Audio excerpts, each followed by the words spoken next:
Welcome to Cafe Technica.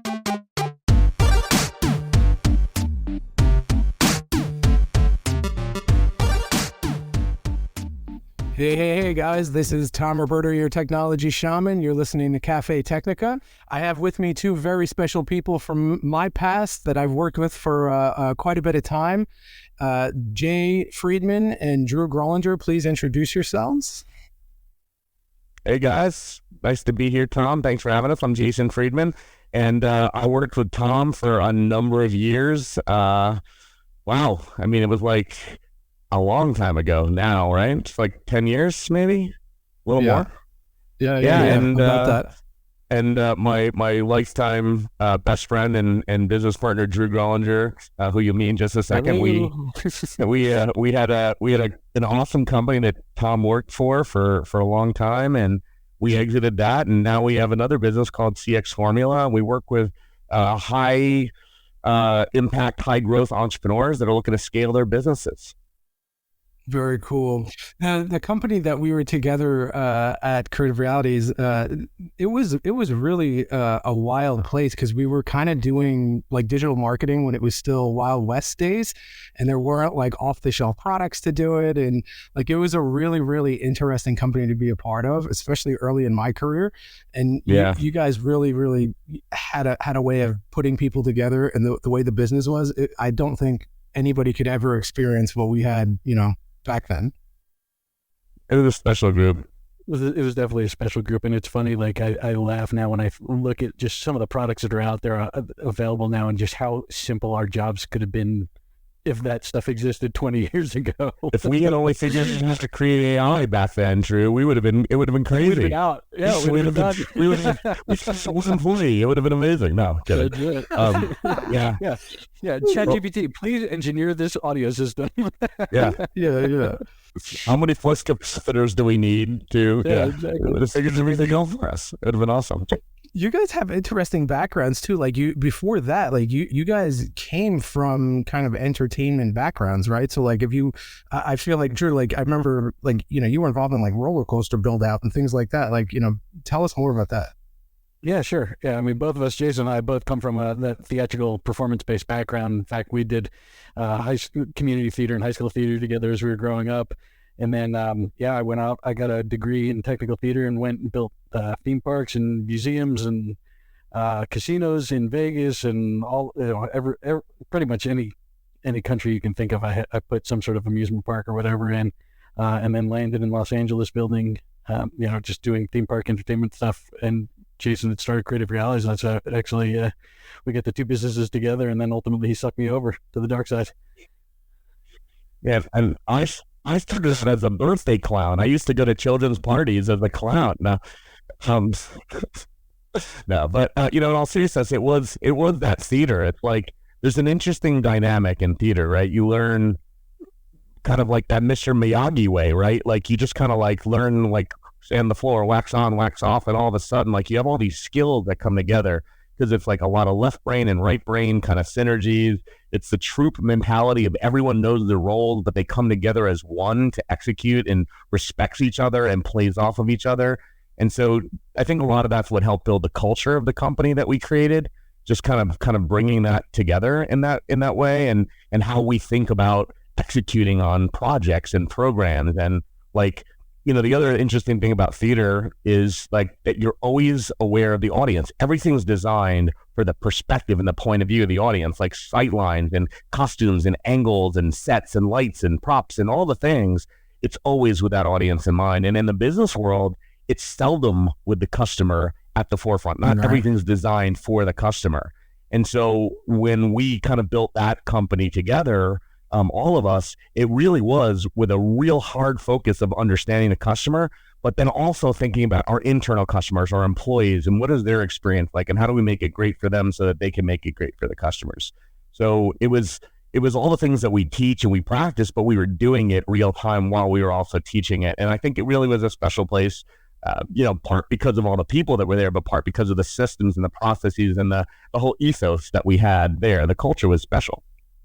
I think it Sure. had a huge impact on me too, because like, as we were saying, before we started, like my whole message is use technology for a reason, right? And like the world before the internet, and that's kind of like a thought that I keep, stringing through a lot of these episodes. But I think some of that came from my experience there, where like we weren't just deploying technology for technology's sake. Like there was a huge push to use technology for a reason, right? And like I think that had a huge piece, even when we were doing it in the Wild West, right? Like, it totally did. And honestly, that was how we started the business. Like the very first meeting I was ever at was a customer that said, "Hey, I want to put screens in my store," and I was like, "Awesome!" Like, so we hang all these screens, and the screens are in the store, and the customer comes in, what's on the screen, and why does it affect sales?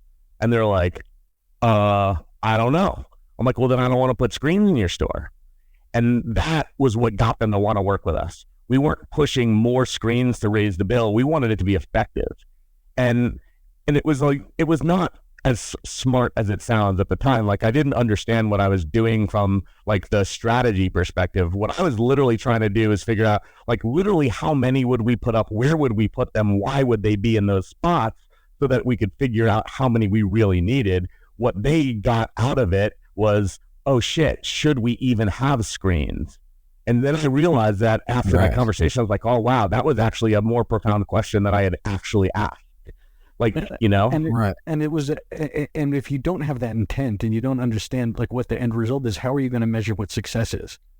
Right. You haven't defined what success is and a metric in which to know, hey, this was a win. If you're just doing it just because, right? You have to, you have to know what the intent and the result, the desired result is. Yeah. And so we got smarter about it as we went. We asked better questions and more questions. And really what ended up happening was clients came to us more for the design and the strategy than the execution, whereas it was originally like a bidding war between us and other businesses to get the best price for the most number of things.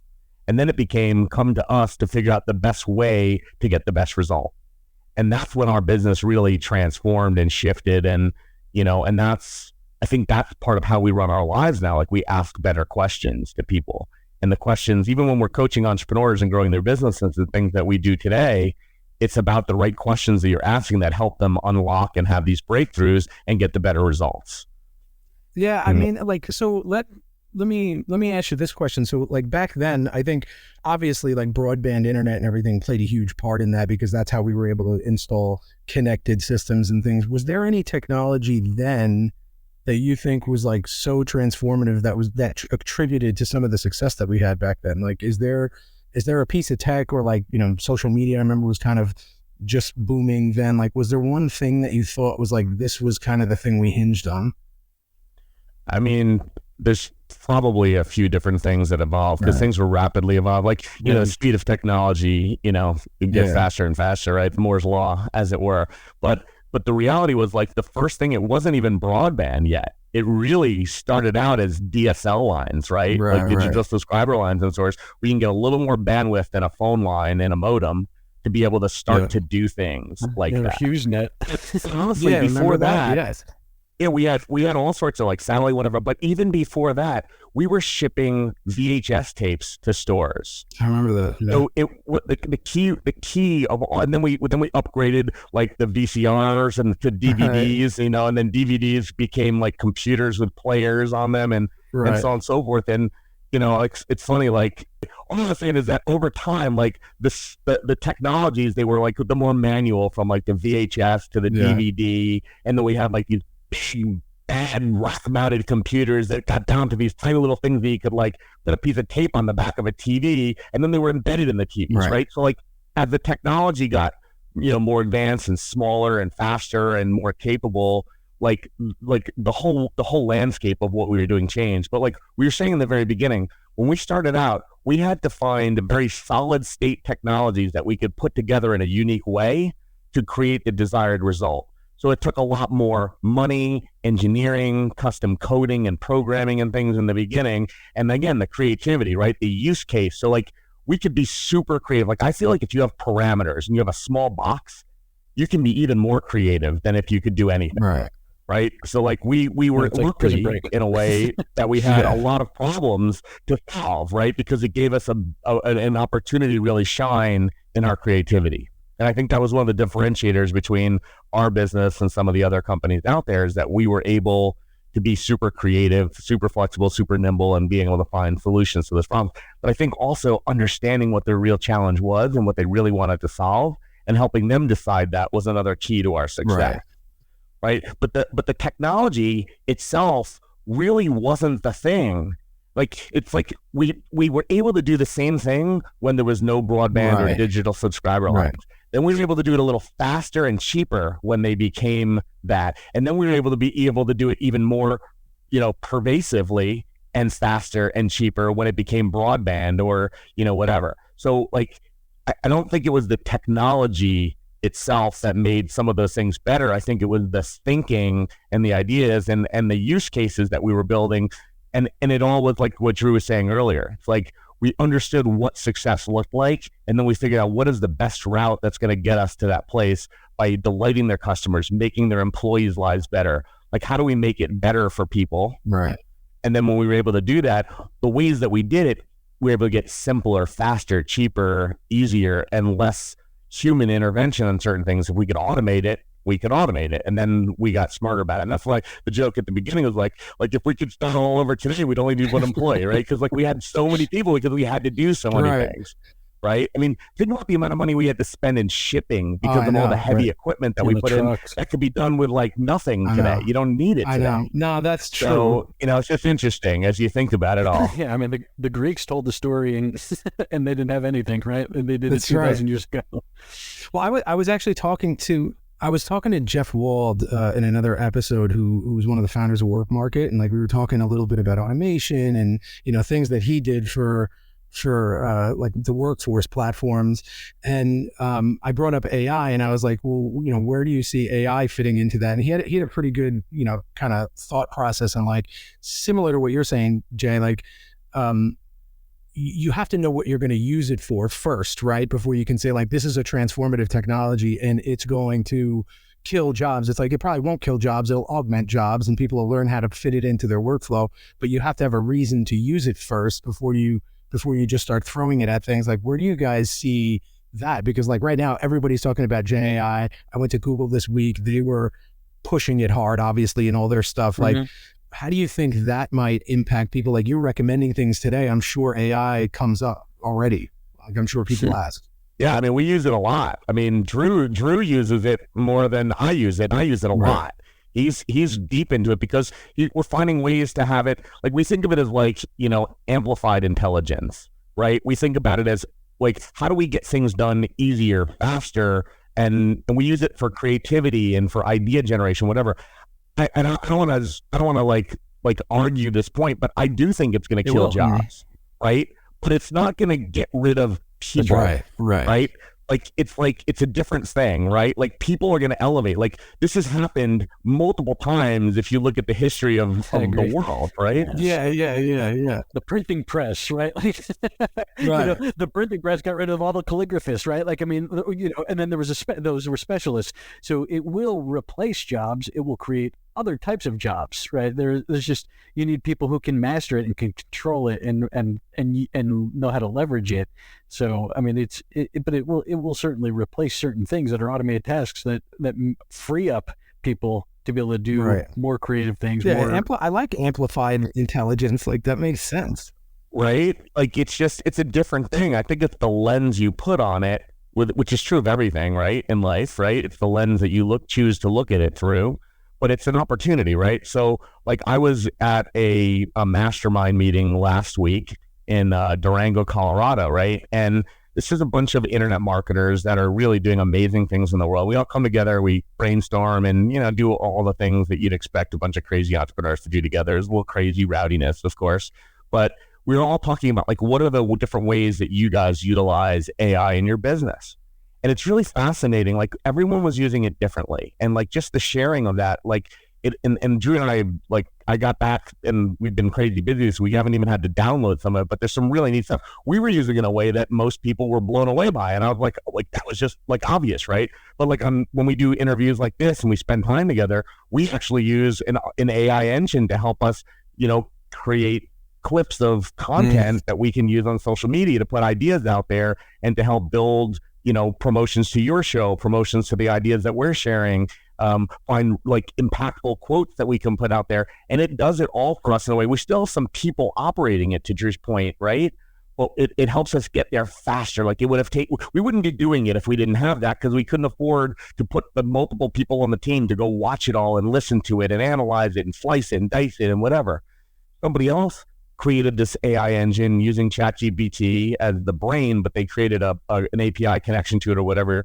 And they're using it to go through and collect resumes from people. They have like 500 people apply for a position, and it's going through and sorting them and organizing them and grading them based on the specific criteria. And it's allowing them to get through that process without having like 10 people or having it take 6 months or what have you. And it's been massively impactful to their business because they can find great talent and move through that process much faster. Yeah.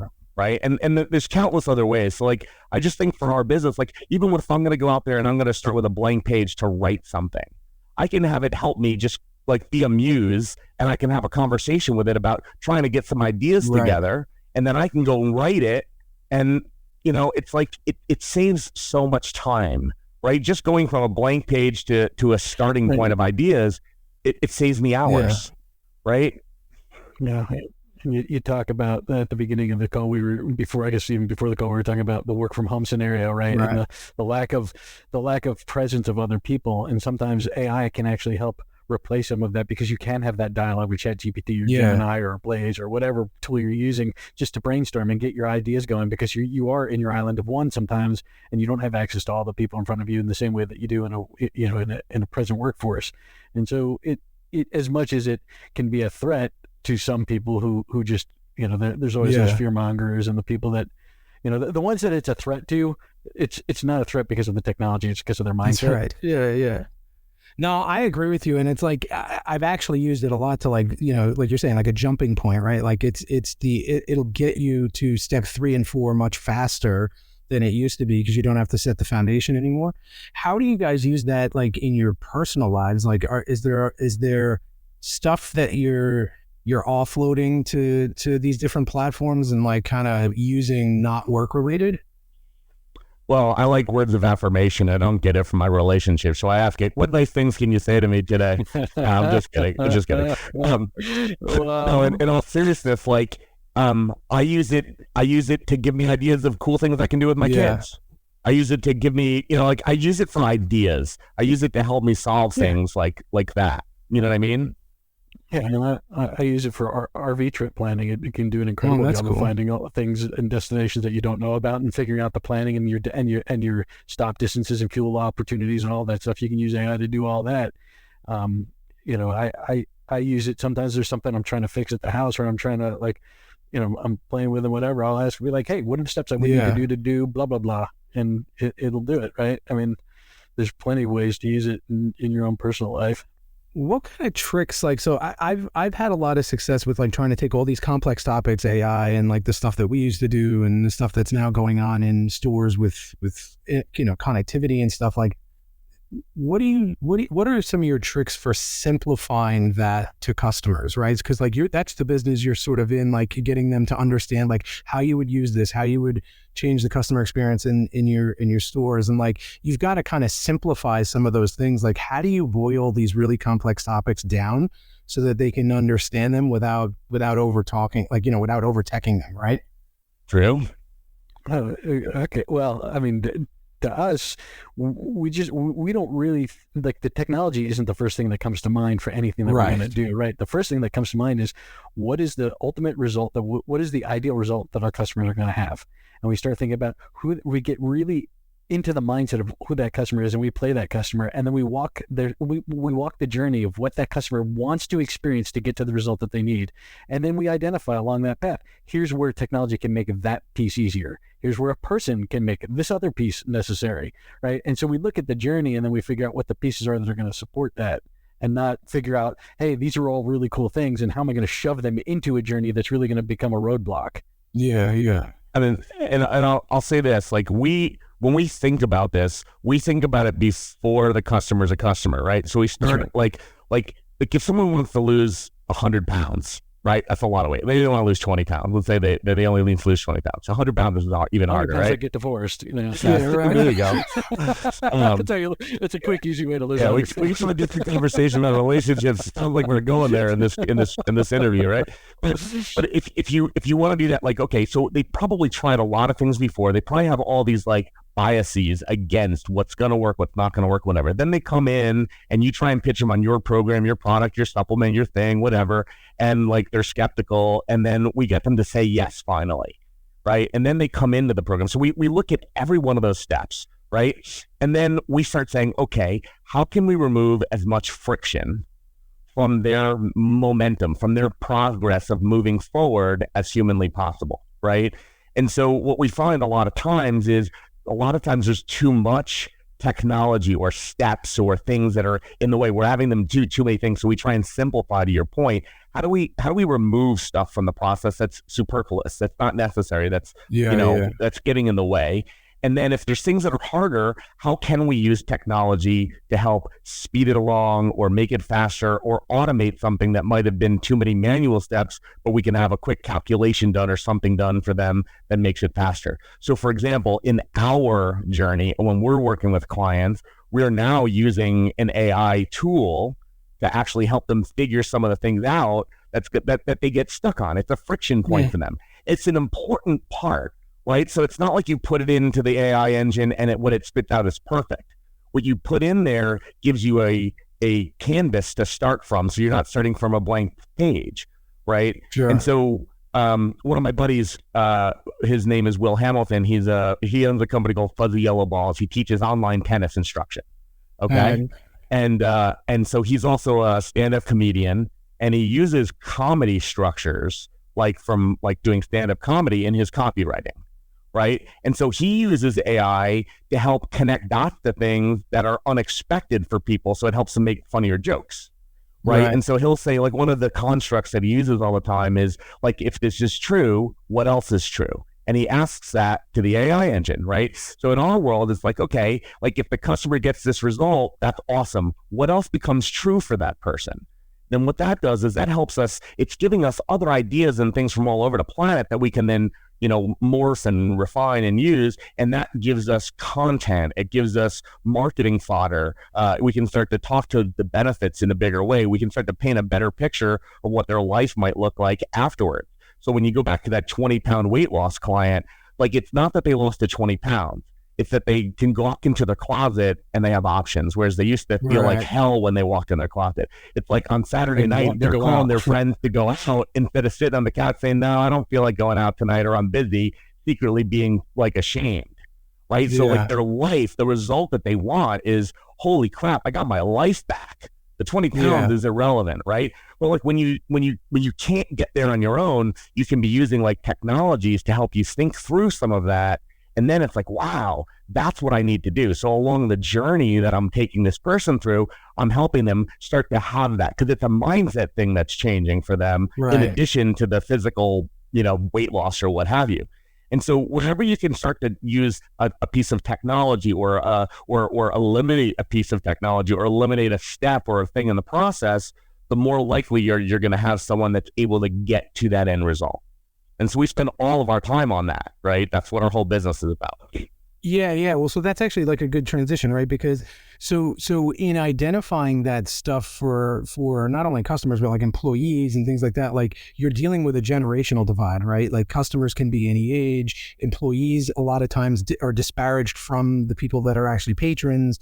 So it's like, how do you see the generational divide shaping up through like the last, 20 years or so, like, do you think that the technology has brought people together and it's bridged a lot of that? Or do you think that it's driven a further wedge between people and now you have like this really disparagement between young people who grew up using iPads and things like that versus somebody that may not even have one in the home?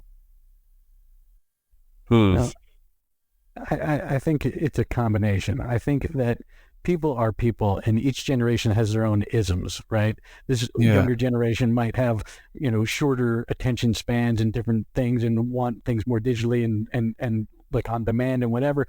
But it's more about the patience level and the understanding of each other, right? And so it doesn't matter, because quite frankly, our generation, we can now look at these 20-somethings and be like, oh my God, they're driven by the, they're too into the gaming or whatever. Well, what do you think the 70-year-olds were thinking about us, right? Like, right. There's always a difference. There's always an evolution. The question is, can you start to understand them? When you have employees, even if you've got two employees of the same age, they're different. And so you need to understand the people, right? And it's not so much like it's really easy to start throwing these labels on and start saying, oh, well, that generation, these are all the traits of that generation. Then you start, and then it becomes true because you make it true in your head. It becomes a bias that you put out there, right? And so, certainly, there's an addiction to the technology. You could look at the Surgeon General and all the things that are going on right now about trying to ban them in California, locking the phones out of the schools and whatever. And there are certain endemic problems that are related to the technology, but it's really it's just we need to understand each other and just pay a little bit more attention. It's like people aren't that different. They just have some different tools or whatever. That's actually something that I've been pushing, right? So like, again, part of the whole mission, right, with like the shamanism thing is I actually think that because there's such a difference in the tools that we've used, you can actually learn a lot from some of the older generations. And like, they really ought to be teaching like how to communicate face to face in school and like how to take things offline the way people used to do, like with Rolodexes and files and things, because there's something to be learned about like organization and like, just general like human traits, right? There was a reason when Jason and I went to school. Now they probably don't do this anymore, but there was a reason that when Jason and I went to our theater schools, they taught us actual hand mechanical drafting, even though CAD was real, right? Because we had a CAD lab, Yeah, but there were certain principles that are fundamental, and you need to learn them in that way. You need to understand them, and then technology just became an enabler. But if you jumped right to those things, you would have missed out on the certain fundamentals that were always true, and the lessons wouldn't have landed the same way. And so, yes, I think that's true. Now, am I saying that we should all start learning from abacuses and not calculators? I don't know if I'd go that far, but there is something to that. Wait, what's an abacus? Yeah, right. Abacus, my yeah, exactly. I mean, I agree with everything you just said. I just think the other thing to keep in mind is like if you're finding a lot of those disconnects, maybe there's not a big enough vision that everyone's connected to in the business and the organization, right? Like, because if we're on a mission together and we all understand the mission and we've bought into it, a lot of that other stuff, it kind of goes away, right? Yeah. You have more respect for the journey that you're on together. And I think if you think back to our company that we were all in together, and you think about like the meetings that we had and the things, like we were always so focused on our mission, our vision, our values. We were focused on where we're heading, who we want to be, who we are, how we're showing up. And we all shouted that. Like we had remember those mission, vision, values cards everyone had in their wallet? I have it right here. It's funny. I pulled it out the other day for an interview that I was on. And it was like, you guys all gave this to me as a gift. I remember that. It's it's what the card was, right? Yeah. With all of the stuff on it. We had these in our wallet, and you guys all signed it and gave it to me at one point. And it's just like if we're all on the same mission, it's a movement, right? And it builds momentum, and people want to join that. And I think that's the bigger problem. Like when you start looking at organizations that are having those things, or family units that are having those things, or whatever, it's like there's no alignment where people are rowing in the same direction. Mm-hmm. And so like, it's hard when you're not. Right. Yeah. And then people can pick what boat they want to use to get there, right? But they're still going to get there. Like you might use the kayak, if this person knows more comfortable using this piece of technology versus something more analog, whatever. But if they're driving towards the same goal, 2 + 4 is 6, 1 + 5 is 6, right? Like you get there. That's a great 3 point. plus 3 is 6. 3 plus 3 3 plus is 3. 6 plus 0. if you brought nothing to it, 9 plus negative 3. we can do this all day long. No, look, I think that's very true. Like, so that's kind of the crux of it, right? Like, and I look at you guys a lot like that. For me, like there were a lot of things I learned from you guys because you came from different backgrounds. Like you had different experience. I was like a crazy, techie type guy. I still am a techie type guy, but like I've found that more of my success in life has come from trying to understand the why, right? Trying to understand, like building a mission and getting, rallying people. Those are all like very analog thought processes that are like, yes, you can use technology to do that, right? You can have a social media platform within a company and connect everybody, which is super high tech, but the mission is ultimately connecting people so that they can facilitate conversation. So I feel like that's really important. Like, are there any frameworks that you guys have always followed? Like I'm mildly obsessed with like Simon Sinek and What About Why and essentialism and all that kind of stuff. Like, is there something that you guys have had strung through your entire career that you would point to and say like, this really was my guiding principle?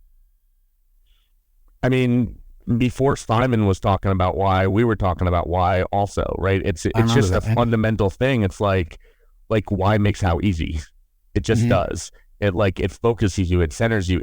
It's what allows you to wake up in the morning with energy and like desire to go do something, right? And like when people, like there's so many entrepreneurs that we get the opportunity to work with who've kind of like lost their way, right? And the cliche phrase is like, when you find your why, you find your way.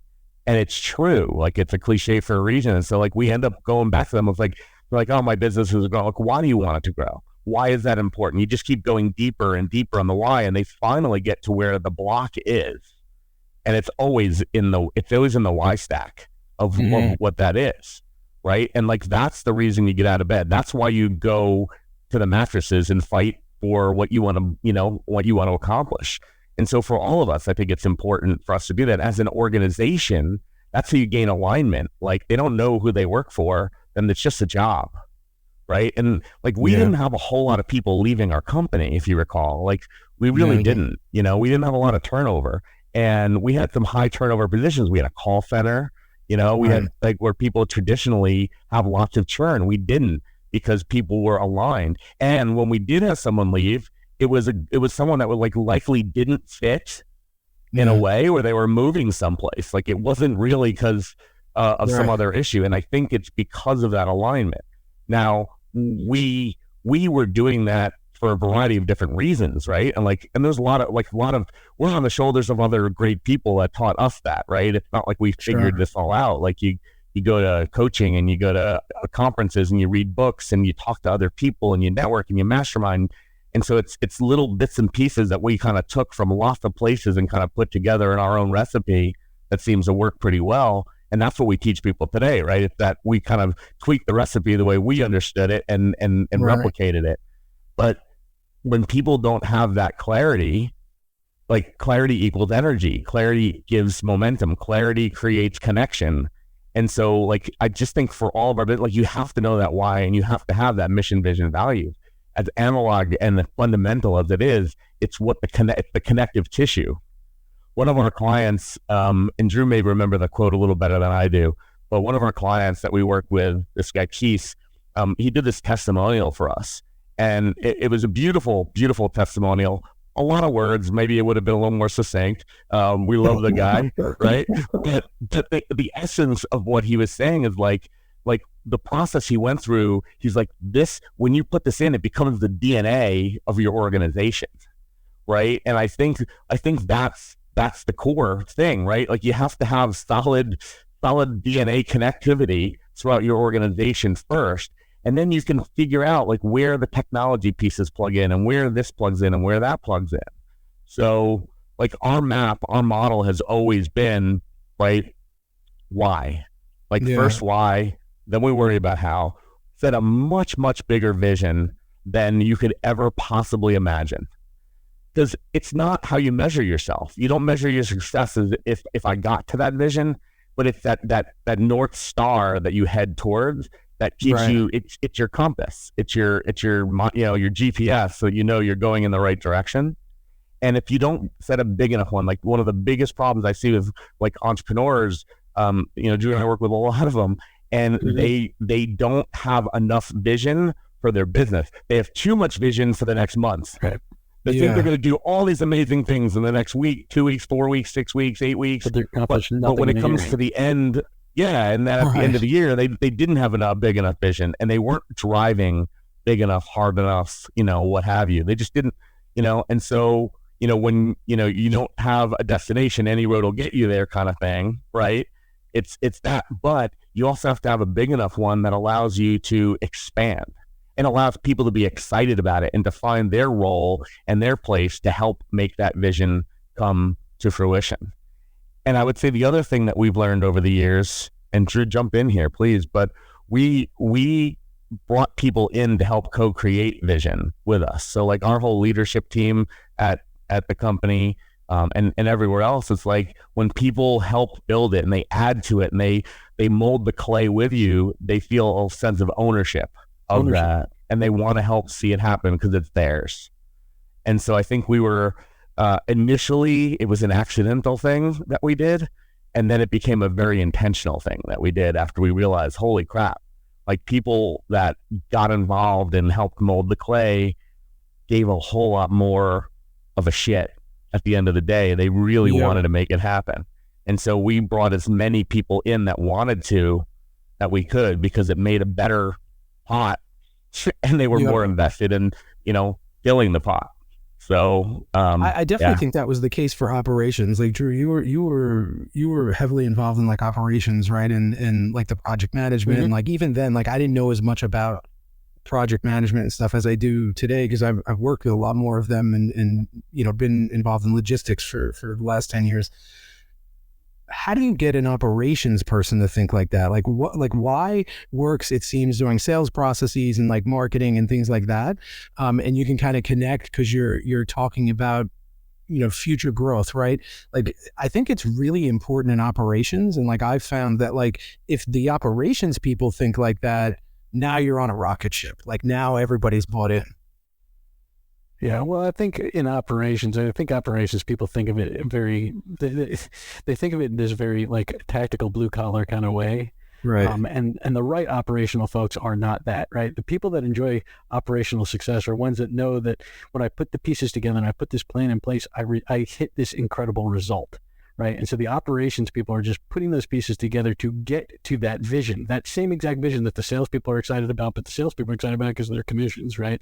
And the operational people are excited about it because, hey, we've got this alignment and we figured out all these tactical ways to overcome and hit the strategy that we're targeting. Right. Like when we're a project manager, a lot of people look at a project manager as a taskmaster, right? But they're not. That's not really what they are. They're beholden to delivering the ultimate goal and vision of what that project is, right? Their job is to manage the holy trinity, the price, the timeline, and the quality, and to make sure that all of that comes together to deliver the product that was promised at the beginning, right? That vision that everybody bought into. And so I don't think operations is so tactical and operational, right? Like I think that that's components of it. I mean, if you think about back to our company, also just think about our training department, right? And think about Jonathan and Bill and how they had the opportunity to. We empowered them to shape their department, and they took ownership. But those guys were there. There were times where they were there like 24 hours straight, making sure that all of that was done, and all the whatever training courses were ready, and that the techs knew what they were going to do, and that everybody was all aligned. The engineers had their next training sessions completed because they were bought into what that vision was, and they were willing to lay it all out there to get it done. Now, training, a training manager, generally, most people would think, oh, that's a very tactical, very tactical, boring thing. But that's a very real example of people like buying into the biggest vision and going all out for it. What's like a good interview question that you can think of back, because I remember the interview being really interesting when I came in too, but like over the years, you had a lot more employees. What's a good interview question to kind of root that out? Like, what was your favorite one to go to? Because like yesterday I was talking to somebody and they were like, talking about how they were kind of nasty in the interview and they would try to throw you off, and like everybody's got a tactic. Like what was your go-to kind of like, I'm going to see how they answer this and it'll tell me what I need to know? I have a bunch of them. I mean, like, Jason's got some really one that's really great from a personality perspective is just if you had to get rid of one state, which one would you get rid of? And it's always fascinating to see which one. South Carolina. That's kidding. It's an option. But no, you've got a couple of really good zingers. What what's your what was the ridiculous question? The animal. It was like what's your spirit animal? What's your spirit animal? Like someone in one of our companies that we're partners with asked that question, and I was never been more mortified in my life. It was embarrassing. So like it depends on what you're looking for, right? And none of these are designed to trip someone up. I just want to say that, right? Because that's we mentioned that these are designed to help you find the right fit team members. Okay, so like I just want to be very clear. This is not to trip anybody up. But I'd rather know now that they're not a good fit than later, right? So, so one of my favorite ones is going to say, hey, listen, I'm going to reach out to a couple of your references. And so I'm really curious, like if I were to speak to your manager of your current company and I said to them, hey, listen, I really want to help Tom be super successful here. What are two things that you would have me coach them on to be better at that they were struggling with in your organization? And I'm going to say to them, what would they say to me? And then I actually ask the managers those questions too and get that. But like I want them to be mindful and see how honest they would be about what they were struggling with, what they would want to have kind of coaching in or something like that. So that one's always a great one because you can see if they're going to be honest or not. You can learn a whole lot about where they think their weaknesses are, how in tune with their manager they are, things like that. Another thing that like I love to ask them about is like, tell me about something that happened at your job that you were able to, help solve or accomplish that you're most proud of. Mm-hmm. Right. And so like, I want to know, like, where do they shine? How do they get fulfilled? How are they fulfilled from the work that they're doing? Like, what does that look like? And sometimes you hear, I never thought about it. I don't know if I've been that fulfilled at my job. You're like, oh, okay, that's interesting. Right. Or, it'll be something super trivial, or it'll be something that they think about for a second. Like, you know what? Like there was this, whatever. And then they'll go in, they'll share the story, and you can kind of start to understand a little bit more about how they think about things, how they put things together, how they do things. And so I think those are really helpful as you're trying to hire someone and get to know them. So I think those are a couple of my favorite ones with people. I think one of the smartest things we've ever done as hirers, I guess if you want to call it that, is, saying like, listen, over the next, couple months, you're going to be getting to know us. We're going to be getting to know you. And so we want to make sure that we have an open line of communication to make this successful. So if we see that things are not going well, we're going to come to you. We're going to mention this conversation. We're going to talk to you about it and see if we can try and make sure that we're moving in the right direction. And we want you to do the same thing. If you're unhappy or if you're feeling, stressed or like something's not working, we want you to come and mention the same thing to us so that we can try and make sure that we can make this really successful. And so by setting the stage for that up front and having that where we can each reference that conversation, we had some great conversations with people where things weren't going to go in the right direction, either from their perspective or our perspective. We're able to right the ship and have a really great relationship with those people. So I think kind of setting that intention for let's work together to refine this as you come in. It's new people coming in.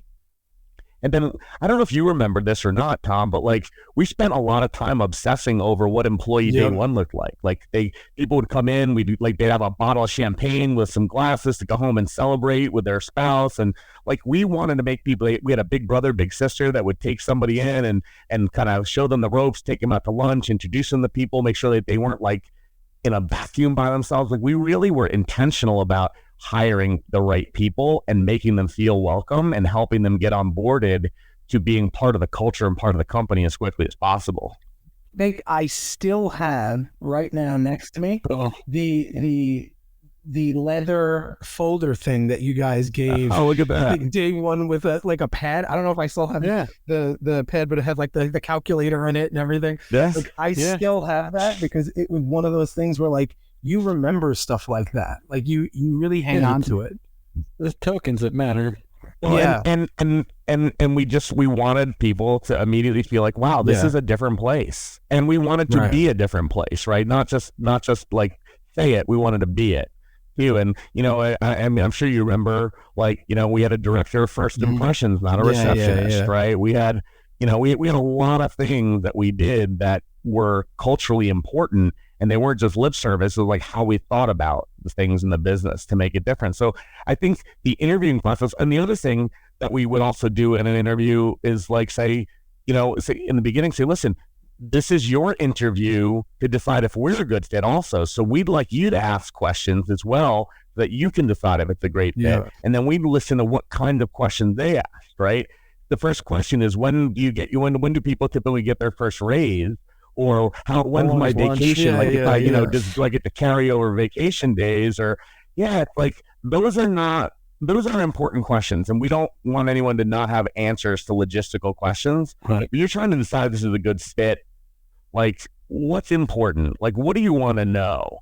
And you can judge a lot by the questions that people ask you and how thoughtful. And, I remember a couple people came in and they had questions, like they had a sheet that they printed out or hand wrote out a bunch of questions, and they went through them, and some of them were really, really good questions, and it's like, that's for our business, that's who we wanted there. We wanted people that can ask a good question, that are selective in how they make decisions, and I'll say this, so, I know we're getting close to the end here, but like the one thing I will say is, first off, you guys had an enormous impact on me. Like my entire career, I came to that business as a child. Like, I was still in college. Like I was not as mature as I should have been at that point. Like I did come in very different, and I left, a man, right? Like you guys taught me invaluable life lessons there,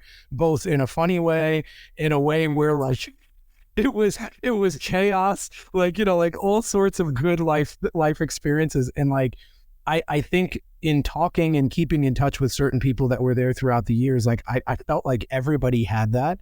And, one thing I would want to say to you guys is like, you should be incredibly proud of that legacy, because I often bring up children and things like that here with, I have a son, I know Jay, you have kids. Like you guys had a lot of kids. Like you had an entire company of kids, and you raised people in the most transformative moments of their life. So like, I think you guys should be incredibly proud of that. The other thing is like some of the stuff, like you said, you were talking about why before Simon Sinek, like I think a lot of those lessons hold true. And it's just some of the reason why I have the shtick that I have is because I really bought off onto that. And I think that that's such an important message, and that people have to learn that technology are tools, and technology is not a way of life, right?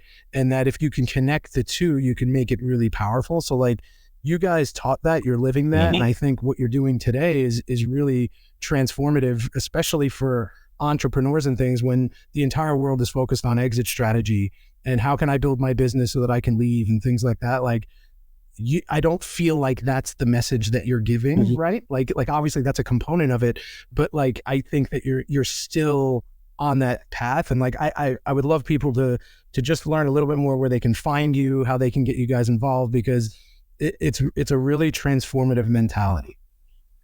Dude, thank you so much for saying all those things. It is one of the things that I think Drew and I are most proud of. We talk about it periodically. We're in moments where it comes flooding back to us, and we have a real moment thinking about it. And it's a special place with a really special group of people, and you were definitely a big part of that. So we appreciate that, and we appreciate the opportunity to have those people to coach and to support and to work with. So super important part of our lives as well. So thank you for sharing that. I really do appreciate that. Yeah, we wrote a white paper at one point when we were back in those days. It was called Strategy Trumps Technology, and I think it was a great piece. Actually, I still have it someplace, and it's just the philosophy, right? Like strategy beats tactics. Strategy beats everything, right? And so that doesn't mean you have to execute. You can't just have strategy, but it has to start with a solid strategy that's on point, and then you can execute like crazy. And I think, I just want to get a quick exit is not a strategy, in my opinion, right? Like, so I think focus is on the wrong thing. if you want to get a great exit, like have a great strategy that will lead to ultimately a great exit. But like the strategy of growing the business and creating something that's sustainable is so much more important. So, listen, we'd love to talk to people who are interested in talking to us. You can find us at cxformula.com. All of our information's there. You can find us on various social channels from there. And if you're an entrepreneur and you're looking to grow and scale, we can help you. I would be on your site immediately. Guys, thank you so much for doing this for me and with me. I know this is like the beginning. I'm just kind of figuring it out, but I think, I can't thank you enough for being on here. And I think your take's really interesting on stuff. So again, if I can add any value for you, please let me know. But thank you so much for being a part of this. Thanks for having us. Yeah, man. Thanks for having us. You bet. No problem. Awesome. I hear that you're arranging the reunion of all the teams so we can all come together at your house. Is that where it is? Or is it at Drew's? I would have to reach so far into the Wayback Machine to get the list of people out of there. But like there's a lot of people that are still in the area that I keep, like you brought up Bill and it's not, I still talk to them. I want Dave/Chuck. Oh my gosh. I might have to reach way back for that one.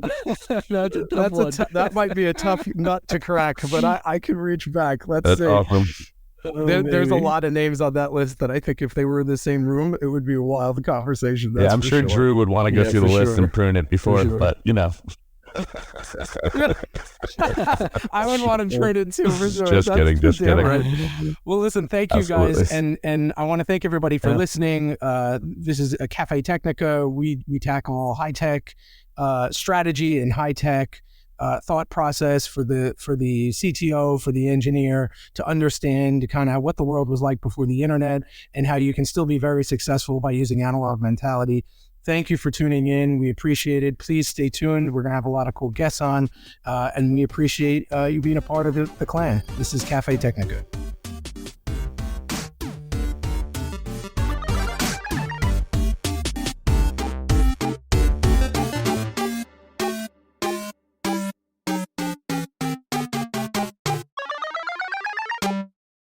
Oops. Bye-bye.